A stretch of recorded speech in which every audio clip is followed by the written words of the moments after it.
প্রথম দিন ছোট ভাই মাহল সেট করে দিয়েছে কিং কোহলি, তোমার কত 38 বলে 69 রান। দ্বিতীয় দিন কেকেআরের বিপক্ষে মেজো ভাই রোহিত শর্মা সেও মাহল বিশাল সেট করে দিলে 38 বলে 78 রান। আজ ভেবেছিলাম কোথায় রাজস্থানের বিপক্ষে বড় ভাই আমাদের থালা থালা মাহল সেট করবে, থালা বললে আমি নেয় 6টা ম্যাচের জন্য আমি নেয় নাও বোঝো ঠেলা। সিএসকে বলার তোমাদের কপালটাই খারাপ ভাই, বুঝলে, কপালটাই খারাপ। তোমরা কি কেকেআর বলাদের সাথে কপাল একটু ঘষেছো নাকি? হ্যাঁ, আরে ভাই এদের রায়না আগে থেকেই নাইকো, ঠিক আছে। জাড্ডুদা এবারে ট্রেড হয়ে গেছে, থালা 6-7টা ম্যাচের জন্য শোনা যাচ্ছে মিস করবে, মানে 2 সপ্তাহ তো 100% ধরে রাখো, ঠিক আছে। নেথান এলিস রুলড আউট হয়ে গেছে। ব্রেভিস হঠাৎ করে ভাই কালকে খবর এলো যে ব্রেভিসের ভাই এখানে পাঁজরের সাইড স্ট্রেন একটা কিছু হয়েছে, পাঁজরে মানে আর কি ইনজার্ড হয়ে গেছে। ভাই সাহেব আজকের ম্যাচের জন্য অ্যাভেলেবেল থাকছে না, ঠিক আছে। মানে আবার শোনা যাচ্ছে শুধু আজকের ম্যাচটাই নয়, সামনে 2-3টে ম্যাচও মিস করতে পারে। আর এদের স্পেন্সার জনসন, যাকে তোমার নেথান এলিসের নেথান এলিসেরই তো, নেথান এলিসেরই যতটা মনে আছে রিপ্লেসমেন্ট হিসেবে নিয়েছে। শোনা যাচ্ছে সেও নাকি 6টা থেকে 7টা ম্যাচ মিস করতে পারে। মানে বোঝো চেন্নাই সুপার কিং, এটা ওকে ইঞ্জুরি সুপার কিং যে, তাহলে কেমন প্লেইং 11 হবে চেন্নাইয়ের, কেমন হবে তাদের আর কি প্রপার টিম। এবার কি সব ছোটগুলো যাবে, চেন্নাই কি পারবে, কেমন হবে রাজস্থানের প্লেইং 11, টসে জিতলে কি করা উচিত হবে সেই নিয়ে ছোটোখাটো করে আলোচনা করব। তার ওপর মানে তাছাড়াও আমার ওপর দুটো বড় অ্যালিগেশন লাগাচ্ছে আমার সন্টু মুন্টুরা। সেটা হচ্ছে দাদা তোমার প্রেডিকশন ফেল, তুমি দুটো প্রেডিকশন করেছো, দুটোই ফেল। এক হচ্ছে বলেছিলে যে তুমি আরসিবি হারবে, আরসিবি জিতে গেছে। আর দ্বিতীয়ত বলেছিলে তুমি মুম্বাই হারবে, মুম্বাইও জিতে গেছে। তাহলে এই ব্যাপারে তুমি কি বলবে, এই নিয়ে ছোট করে আলোচনা করব। তাহলে চলো আর বেশ না বুকে ভাট, আজকের ভিডিওটা শুরু করা যাক। সবার প্রথমে আসা যাক আমার দুটো প্রেডিকশন নিয়ে। দেখো আমি বারবার বলছি এখনও আমার ভিডিও দুটো রাখা আছে, ঠিক আছে, দুটো শর্ট ভিডিও। আসলে যারা জানো না কেসটা আমি বলি। প্রথমে আরসিবির দিনের ম্যাচটাতে আমি একটা শর্ট ভিডিওতে বলেছিলাম যে আরসিবির এই ম্যাচটা জেতাটা একটু হলেও চাপ, কারণ আরসিবির জেকব ডাফির ভাই ফর্ম ভালো আসছিল না, তোমার টি-20 ওয়ার্ল্ড কাপে মার খেয়ে আসছিল। তার উপর আমি ভেবেছিলাম মঙ্গেশকে খেলাবে, মঙ্গেশ প্রথমবার খেলতে চলেছে। এইভাবে আমি বলেছিলাম যে আরসিবির হারার একটু চান্স আছে। ভালো করে ভিডিওটা দেখবে, আর আমার কমেন্ট সেকশনও খোলা আছে। যদি আমি কিছু ভুল বলে থাকি আমায় ঝেড়ে গাল দিয়ে আসবে। গালকে খায়রুল ভয় খায় না ভাই, ঠিক আছে। আমার প্রেডিকশন ভুল হবে আমাকে ঝেড়ে গাল দেবে, আমার কোনো অসুবিধা নেই, ঠিক আছে। তোমরা ভিডিওটা যে ভালো করে দেখে আসো। আমি কি বলেছিলাম, আমি একদম 100% শিওর হয়ে বলেছিলাম যে হ্যাঁ জিতবেই, ভালো করে দেখে আসো। আমি বলেছি যে ভাই একটু টাফ লাগছে, মানে একটু চাপের লাগছে, যেটা মনে হচ্ছে একটু মুশকিল হতে পারে, কারণ আরসিবি আগাগোড়ায় যে প্রবলেমের মুখে পড়েছে এইবারও মনে হচ্ছে সেই প্রবলেমের মুখেই পড়তে পারে। আমি কিন্তু ভাই কোথাও শিওর হয়ে বলিনি, আজকে আমি শিওর হয়ে বলবো, ঠিক আছে। আজকে আমি আমার টপ 4ও বলবো আর শিওর হয়ে বলবো। মানে এই ম্যাচ শুরু হয়ে থেকে টুর্নামেন্ট শুরু হওয়ার পরে তো তোমাদের সাথে আর কথা বলা হয়নি, তাই ভাবলাম চলো আজকে একটু কথা বলা হবে আর সিএসকে নিয়ে আলোচনা করাও হবে, ঠিক আছে। এরপরেই আসা যাক এমআইয়ের ম্যাচটাতে। এখনও ভিডিও আছে প্রোফাইলে, ঠিক আছে, আমার ক্রিকেট খায়রুল চ্যানেলে দেখবে যারা ইউটিউবে দেখছো, আর ফেসবুকে দেখলে তো এই পেজটাতেই পেয়ে যাবে। আর যারা ইনস্টাগ্রামে দেখবে, ইনস্টাগ্রামে কী করে দেখবে, যাই হোক ইনস্টাগ্রামে সেম সব জায়গায় সেম নামই আছে, এখনও ভিডিও আছে আর কমেন্ট সেকশনও খোলা আছে। তোমরা ভালো করে যে দেখবে, আমি ভিডিও শুরুতেই বলেছি যে আমি 100% শিওর হয়ে বলছি না, ঠিক আছে। এমআইয়ের আগাগোড়ায় রেকর্ড খারাপ, ওরা 2012 পর থেকে সমানে ওপেনিং ম্যাচ হেরে আসছে, এইবারেও হারতে পারে। আর হারলেও কেকেআর হারাবে না ওদেরকে, ওরা নিজে থেকে হারবে। বারবার আমি কান কামড়ে বলেছি ভাই যে আমি 100% শিওর না, ঠিক আছে। আমি জাস্ট যেগুলো ফ্যাক্ট আর কি তার উপরই বেস করে বলেছি। তবে আজকে আমি প্রেডিকশন করব, আজকে যদি ভুল হয় তোমরা আমাকে পরের দিন ধরবে, ঠিক আছে। তাই এই হলো আমার দুটো প্রেডিকশন, মানে আর কি প্রেডিকশন নিয়ে কথা আর কি, যেটা মানুষের কনফিউশন হচ্ছিল। আমি সত্যি কথা বলছি ভাই, তোমরা ভিডিওগুলো ভালো করে যে দেখো, পুরোটা দেখবে, না হলে বুঝতে পারবে না। পুরোটা দেখবে, আমি কি বোঝাতে চেয়েছি তোমরা বুঝতে পেরে যাবে।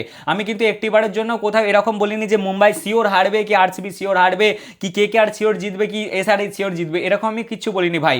আমার জাস্ট যেটা মনে হয়েছে সেটা আমি ছোট করে বুঝিয়েছি তোমাদেরকে, ঠিক আছে। এরপরেই আসা যাক মেন আলোচনাতে।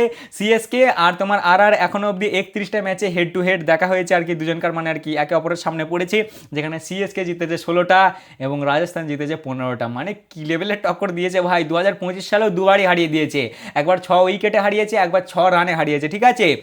লাস্ট 10টা ম্যাচ আর কি এই দুটো দলের মধ্যে সিএসকে জিতেছে 2টো, রাজস্থান জিতেছে 8টা। মানে ভাই রাজস্থান 8টা জিতেছে লাস্ট 10টা ম্যাচের মধ্যে, তার মানে টক্কর কা মোকাবলা হতে চলেছে ভাই, হালকাই নেওয়া যাবে না। কিন্তু তার থেকেও বড় কথা হচ্ছে সিএসকের ইঞ্জুরি। মানে এরা কেকেআরের চাস্তো ভাই মনে হচ্ছে, বুঝলে, মানে এরা কেকেআরের চাস্তো ভাই মনে হচ্ছে, বুঝলে। কেকেআর যেমন এদের প্লেয়ারগুলো টেনেছে, এরা সেরকমই কেকেআরের ইঞ্জুরিটাও কিছু নিয়েছে। কেকেআর তো দুটো আছে ইঞ্জুরি, একটা তোমার পাথি রানার আর একটা তোমার হর্ষিত রানা, ও না ওদের আকাশদীপ, না কেকেআর ভালোই আছে ভাই। যাই হোক কেকেআরের কাছে আর যাচ্ছি না, ওরা যা কালকে করেছে ওদেরকে আর কিছু বলার নাই।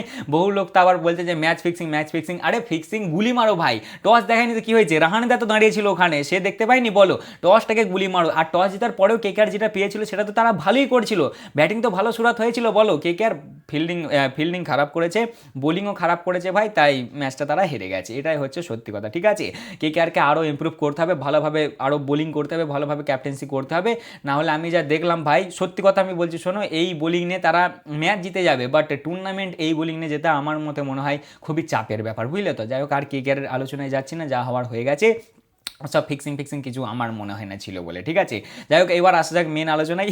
এদের ভাই রায়না তো আগে থেকেই নেয়, ঠিক আছে, জাড্ডু তাকে ট্রেড করে দিয়েছে এবারে, থালা ভাই 2 সপ্তাহের জন্য গায়েব, নেথান এলিস আগে থেকেই রুলড আউট হয়ে গেছে, ব্রেভিস শোনা যাচ্ছে আজকের ম্যাচে তো 100% ব্রেভিস খেলছে না, আবার শোনা যাচ্ছে 2-3টে ম্যাচের জন্য ব্রেভিস আর কি মিস করতে পারে, আর তার সাথে স্পেন্সার জনসন যাকে নিয়ে এসছে, আমি ভাবলাম ভাই সাহেব লসে এসছে, কেন লসে এলো বাবা, ও তো 6টা-7টা ম্যাচের জন্য অ্যাভেলেবেলই থাকবে না, ও কেন লসে আসবে না বলো ভাই সাহেব, এখন 6-7টা ম্যাচ মিস করবে, তাহলে এইসব হওয়ার পরেও কেমন হতে পারে তাহলে সিএসকের প্লেইং 11। দেখো, সিএসকের ক্যাপ্টেন ঋতুরাজ গায়কোয়াড় প্রথমেই কনফার্ম করে দিয়েছে যে ওপেনিং ঋতুরাজ গায়কোয়াড়ের সাথে আমাদের সঞ্জুদাই করবে, কালকে সঞ্জুদা আবার প্র্যাকটিসও করেনি, বোঝো ঠেলা, মানে আলাগই চলছে ভাই সিএসকের এবারে, বুঝলে তো।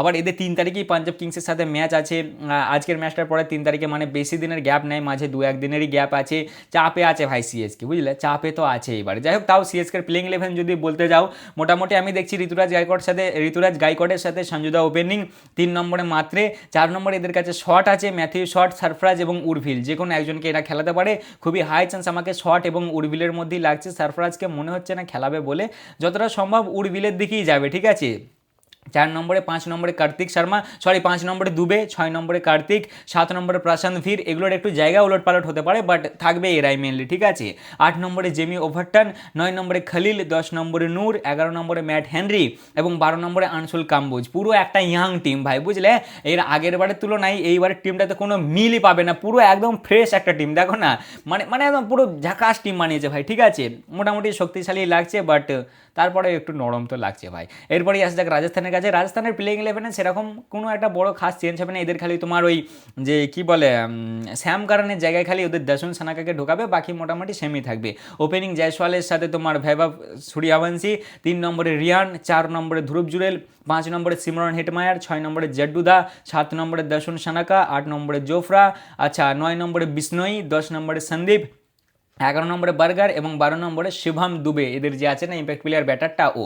যাই হোক, দুটো দলের যদি মধ্যে বলো আমাকে শক্তিশালী তো আপাতত রাজস্থানই লাগছে, আর আমি এইবার অফিসিয়ালি বলছি ভাই যে আমার মনে হচ্ছে আজকের ম্যাচটা রাজস্থান জিততে পারে। দেখা যাক এইবার প্রেডিকশন আমার কি করে ভুল হয়। ঠিক আছে, আমার মন বলছে যে এই ম্যাচটা জিততে পারে, তোমরা কমেন্টে জানাবে। ঠিক আছে, যে কারা জিততে পারে, আমি কাউকে হেট করি না, আমি ভাই নিউট্রাল ফ্যান। ঠিক আছে, জাস্ট তোমরা বলছো যে দাদা তোমার প্রেডিকশন ভুল, ওই জন্য আমি বলছি যে আমার মনে হচ্ছে যে আজকের ম্যাচটা রাজস্থান রয়্যালসই জিততে পারে। দেখা যাক এইবার কি হয়। এইবার যদি আসি টসের দিকে, এর আগের বারে অর্থাৎ 2025-এ যখন এখানে ম্যাচ হয়েছিল তখন সিএসকে টস জিতেছিল, আর টস জিতে বল করার আর কি সিদ্ধান্ত নিয়েছিল এই গ্রাউন্ডটাতে যেখানে আজকে ম্যাচটা হবে, সেখানে সিএসকে ভাই হেরে গেছে। ঠিক আছে, ওরা বল করে প্রথমে খেয়েছিল 182 রান 9 উইকেটে 20 ওভারে, দিয়ে তারা 176 রানই বানাতে পারে 6 উইকেটে, দিয়ে ভাই ওরা লেফটে যায় 6 রানে, রাজস্থান রয়্যাল ওই ম্যাচটা জিতে যায়। ব্যাটিংয়ের দিক থেকে দেখতে গেলে গায়কোয়াড় ভালো পারফরমেন্স দিয়েছিল, 44 বলে 63 রান বানিয়েছিল, আর আমাদের জড্ডুদা তো এখন ওদিকে চলে গেছে ভাই, জড্ডুদা 22 বলে তোমার 32 রান মতন বানিয়েছিল, ব্যাস এটাই ছিল এর আগের ম্যাচের খবর। দেখা যাক, টস জিতলে আমার মতে বলে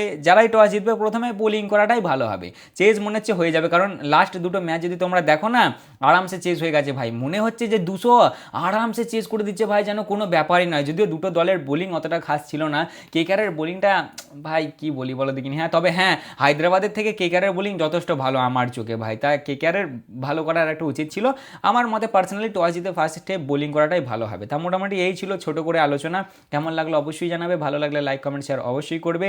আর গ্রিনকে নিয়ে একটা আপডেট আছে, হ্যাঁ কেকেআর ফ্যানদের জন্য গ্রিনকে নিয়ে একটা আপডেট আছে। গ্রিন মোটামুটি এখনও ধরো 10-12 দিন বল করতে পারবে না। ঠিক আছে, গ্রিনের হালাত খুবই খারাপ।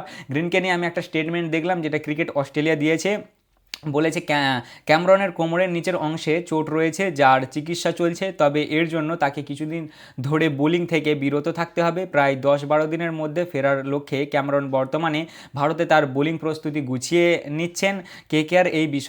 কেকেআরকে এই বিষয়ে জানানো হয়েছে এবং তারা বিষয়টি সম্পর্কে সম্পূর্ণ অবগত, মানে কেকেআর জানে যে ভাইও 10-12 দিন বল করতে পারবে না গো। ঠিক আছে, কালকে রাহানেদা বললে না ম্যাচের পরে যে এটা ক্রিকেট অস্ট্রেলিয়াকে জিজ্ঞেস করো, ওই জন্যে এটা ভাই স্ক্যাম হয়ে গেল, বুঝলে, স্ক্যাম হয়ে গেল। মানে এগুলো ঠিক একটা তাকে তো একটা ভেবে নিয়ে আসা হয়েছে, তাকে তো ভাই আন্দ্রে রাসেলের রিপ্লেসমেন্ট হিসেবে নিয়ে আসা হয়েছে, তাকে তো অ্যাজ এ অলরাউন্ডার হিসেবে 25 কোটি দেওয়া হয়েছে। তাহলে এগুলো কি বলো দেখিনি? হ্যাঁ, ও তো অকশনের আগে নিজে বললে যে আমার ম্যানেজার ভুল করে আমার নামটা ব্যাটারের ইয়েতে দিয়ে দিয়েছে, ক্যাটাগরিতে, আমি বলও করবো। তাহলে এগুলো কি বলো দেখিনি? হ্যাঁ, এরম করলে হয়?